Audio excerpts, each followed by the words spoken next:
So let's talk about group life insurance. Okay, this is important, and it gives you some good facts because this will help you make even more sales. Also, because look, it help you help other people because people think that group policy. I got a group policy, so I don't need no life insurance.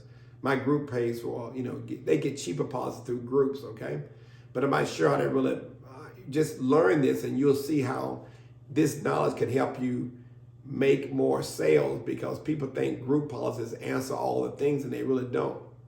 All right, let me give you some examples of this. Let me cover it first for you, okay? So let's talk about group life insurance. So we're talking about group life insurance.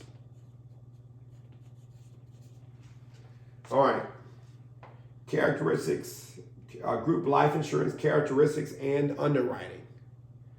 What's underwriting? The underwriting is a process they put you through to see whether you qualify to have life insurance. Are you eligible for life insurance? That's what the underwriting process is. It's trying to see whether you're eligible and do you qualify for this insurance or this amount or whatever. Now, let's cover this. Okay, so the first point we got here is, look, on a group life insurance policy, is written for sponsoring organizations and covers the life of more than one individual. So it's written for a sponsoring organization and covers the lives of more than one individual. Insurers, the insurance company, right? The insurer or insurance company may require a minimum number. So if you got your own group or got your employees there, right? You could actually have yourself a group life insurance policy you can offer, right?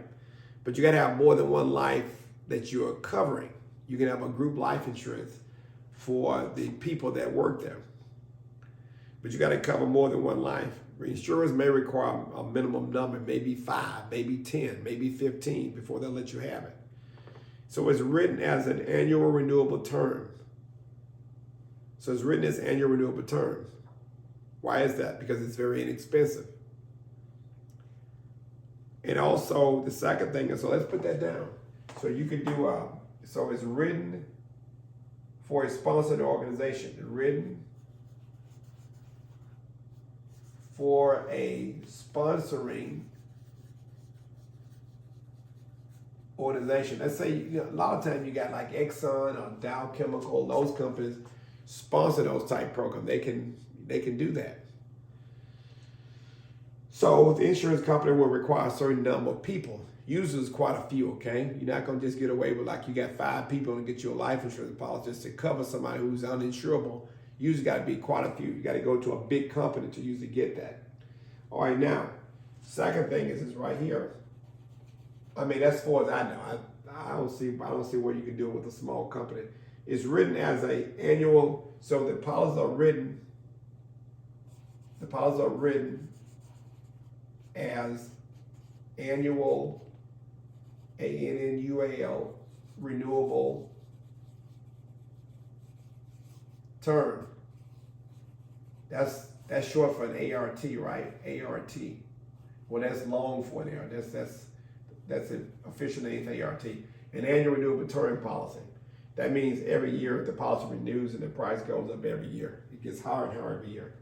So it's written as an annual renewable term policy. Evidence of insurability is usually not required. You got that? So evidence of insurability. So you don't have the evidence or proof of insurability. Insurability is not required. That's why people get group policy. You don't have to prove evidence of insurability. Maybe you can't get a personal policy, but you can get some of you with part of a group. Evidence of insurability is not required. The plan sponsor, Exxon or whoever it is, the plan sponsor receives the actual policy. So let's say it is through Exxon. Exxon gets they get what they call the master policy.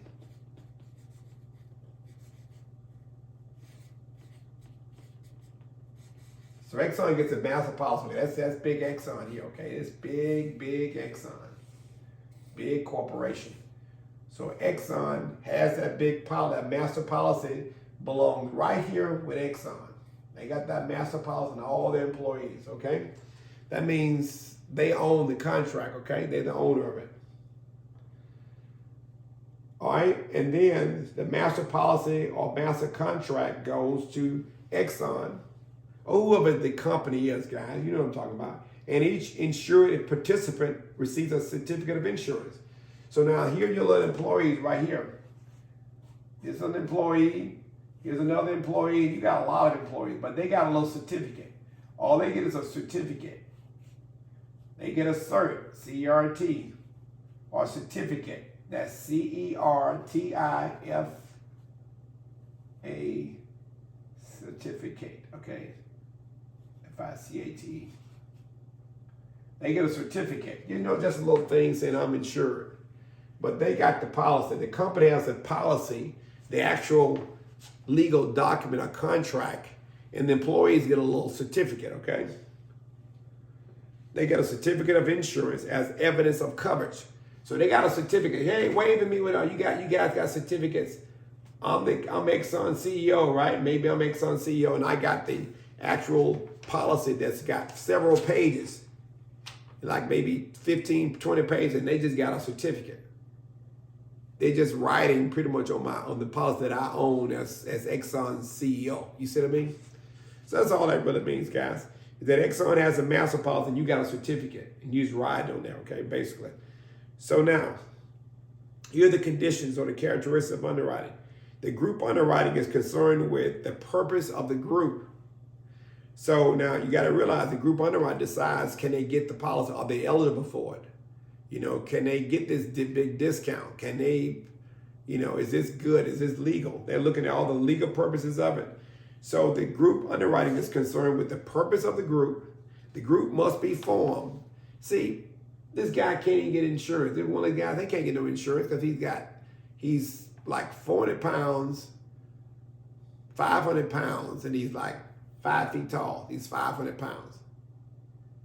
He's as wide as he is tall. I'm telling you, you weigh 500 pounds, man, you're way out there, right? So he can't get insurance with anybody else. But he goes to this job to work. But he can't go to that job to work just to get insurance. He got to go there for working, not for just get insurance. So that's why they say the group must be formed for a purpose other than obtain insurance. It can't form a group to get all people who are uninsurable to get life insurance. They're there to work and carry out a job to make gas affordable in the southeast part of the country or whatever. Or to, I don't know, do something.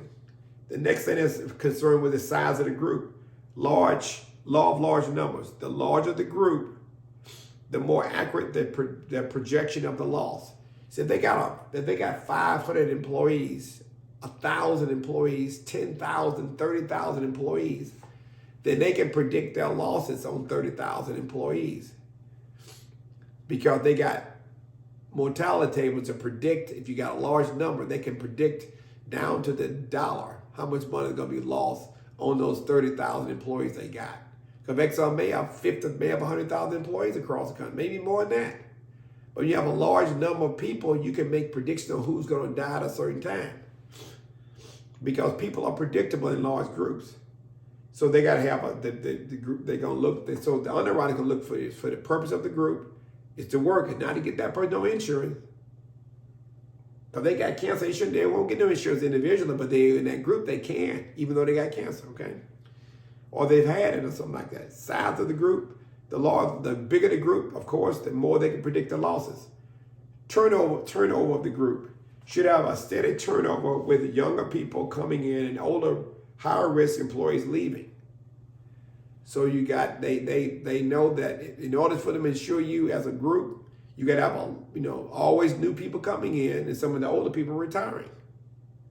You don't want just all old people in your group and then you insuring them, because that's when you lose a lot of lives. Because if everybody's old, you're going to start losing a lot of deaths. You're going to start losing. So the insurance company got to pay a lot. They got to have a lot of new people coming in and old ones retiring. And when they leave, they get less life insurance, right? Or they don't have any life insurance at all. So they ain't not liable for all those people dying. So I'm just trying to show you there needs to be a turnover in the group, meaning it needs to be have new people coming in and older people must be leaving. And the high risk employees are leaving, the ones that are older. And another point is the financial strength of the group. Whether or not the group has the financial resources to pay the premiums and will be able to renew the coverage. So they want to look at it. If we're going to give you this coverage, you got to be at that insurance company, that Exxon's got to have enough money to go ahead and pay them, because they're strong enough to pay it. They're looking at, can you pay it? If they can't pay it, they don't want to give you the insurance. So the group must be strong enough to pay the premiums and be able to renew the coverage every year, because they go in and they got to underwrite this. They got to pay for all this stuff, right? So you got to be able to pay me if I might do all this underwriting to figure out whether we should cover you. Because, and then look, here's another point. The cost of the coverage is based upon the average age of the group and the ratios of men to women. So like if some of the people are old and some are young, see, don't just if they cover the whole group as a group, they average the age up. This guy's 21, this guy's 58, this guy's whatever. You add all the numbers up. The average age of the group is like maybe 30. They like that because that's a young group. And so they can cover all of it. If the average age of the group is like 70 years old, you got a problem, because that means some of the people in that group are 100 years old already. And they're about to die, and you got to pay off the death benefit. So they want and then they look at the number of women to men, because women typically live longer than men. This is a fact, okay? So if you got a lot of women in your group, and then you got an average age of 30, they love that even more because you got a lot of women in the group, okay? Anyway, that's the way it goes. Now, conversion privileges. So that's part of it. All right, now we finished with that part. Now I'm going to go to conversion privilege. Now, here's what happens. This is really interesting, okay? All right. Conversion privilege, what does that mean? You can convert the policy to an individual policy, okay? When the members terminate, when a member terminates membership in the group, the member has 31 days to convert from the group plan to the individual policy. You see that? So when a member terminates, so when this guy right here, let's say you got an employee, who do you have? Let's say you have this employee, right, as executive. When he terminates the group, right, then he only has 31 days to convert that group policy to an individual policy, okay? Without evidence of insurability. So if you had a group policy, you must be able to keep your individual policy too.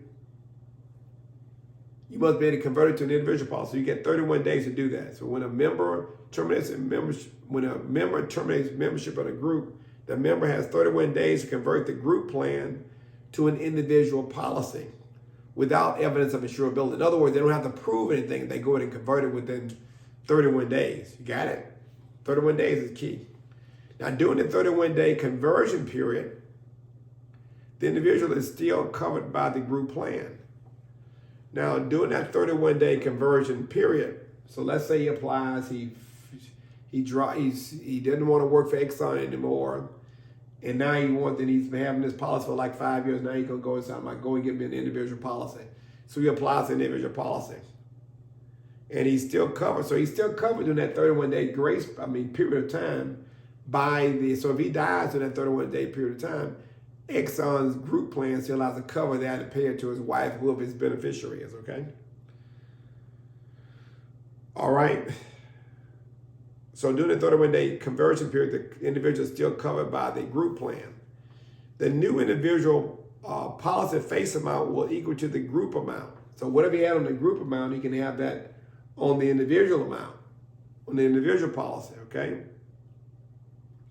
But at a higher premium because it's attained age, but it won't be the same price. It's going to be at the age of his what age he's become. He might have taken out at 30.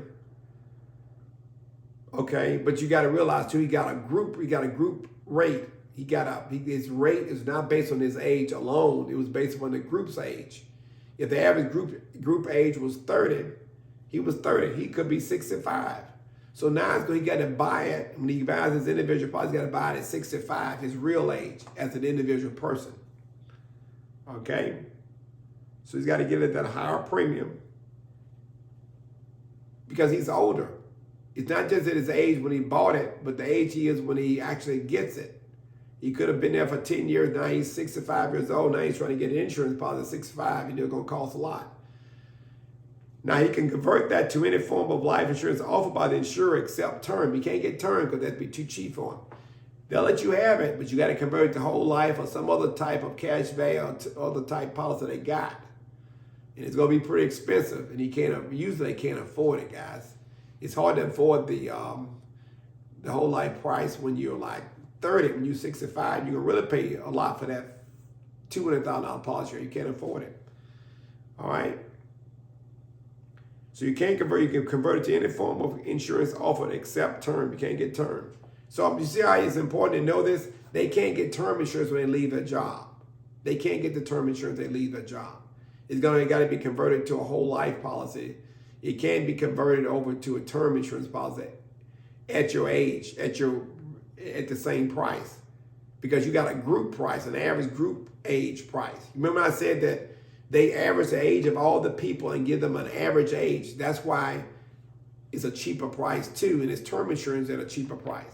When you leave, your real age comes up. It's not the age you applied for, it's the age you are now. It could be 65 years old. Now you're trying to apply for insurance. Now they're gonna give it to you, but it's gonna be a whole life price at age 70, which means you're probably paying $2,000 a month. As long as you can pay for it, you got it. That's just the way it is. That's why it's good for people to have a policy individually separate from that.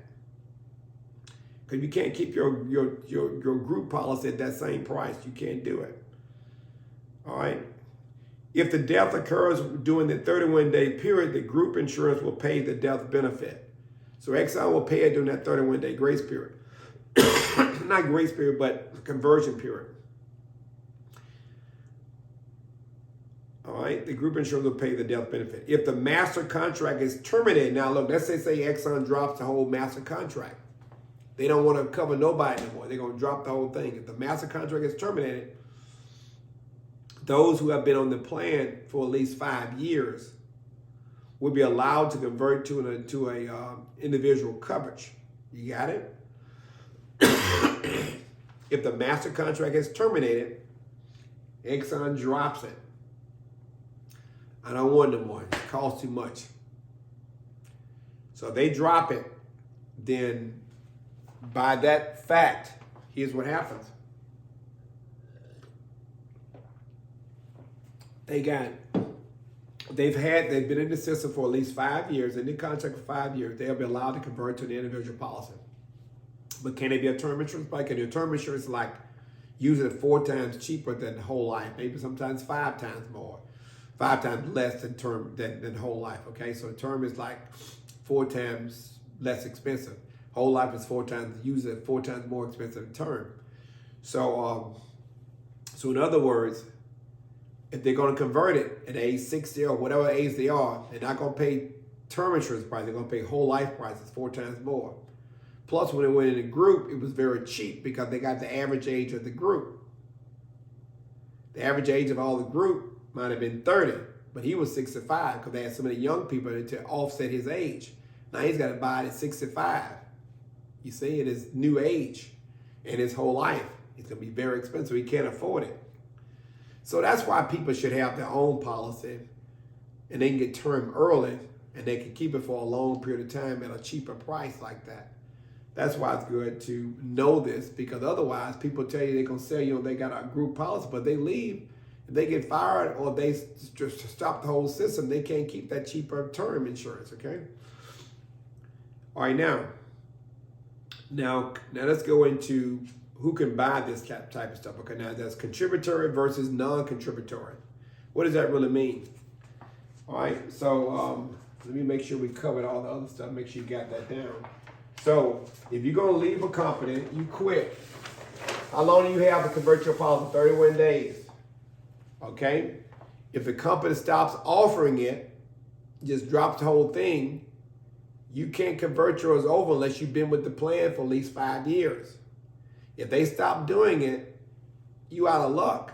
If you only been there for a year, you can't convert it over to a term insurance. I mean, we can't do a term. You can't convert it over to an individual policy because you ain't been there for 5 years.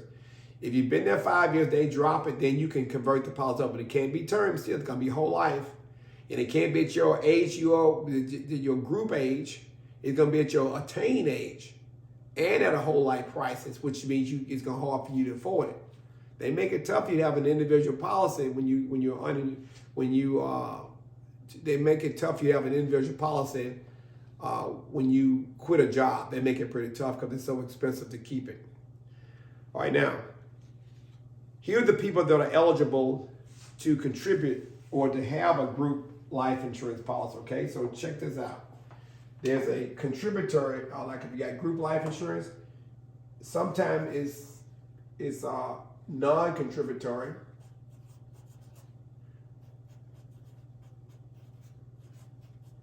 So in other words, sometimes Exxon let's say you got Exxon or Dow, whoever, Chevron, whatever, they may have a plan that's non-contributory, which means that they don't have the employees to pay anything.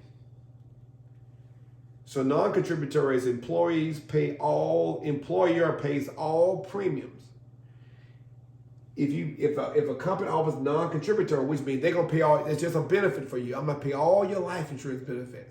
Really? Yeah. You want to really work tonight because you ain't got to pay for a life insurance benefit. You may be sick. You may not be able to get insurance, but you're glad you got it because you work for Exxon, right? And if it's non-contributory, that means the employer pays all premiums. So 100% of the eligible employees must participate. In order for them to do the plan, all the people in the plant got to participate. You got to get them all to go in and sign it. Otherwise, you can't have the group life insurance. But you can get that done. That's pretty easy because they'll do that because there's a benefit to them.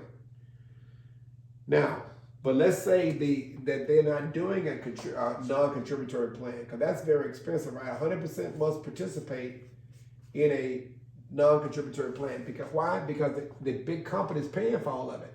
So since they're going to pay for all of it, Exxon can't be liable for discrimination. So they got to get everybody involved so they're not accused of discriminating against this person or that person, that race or that age or whatever. Everybody participates. That's why 100% non-contributory plan, everybody's got to participate. They got to give everybody a policy to fight against any kind of discrimination lawsuits, okay? And now, let's say you have a contributory plan. You said, John, what's a contributory plan? That's why the employer allows the employees, that's the one that's working, to pay something, okay? And then the employer will pay something too. That's like Exxon. This is you, the person that has a job, you're the employee. So if you have a contributory plan where the employee is paying part of it,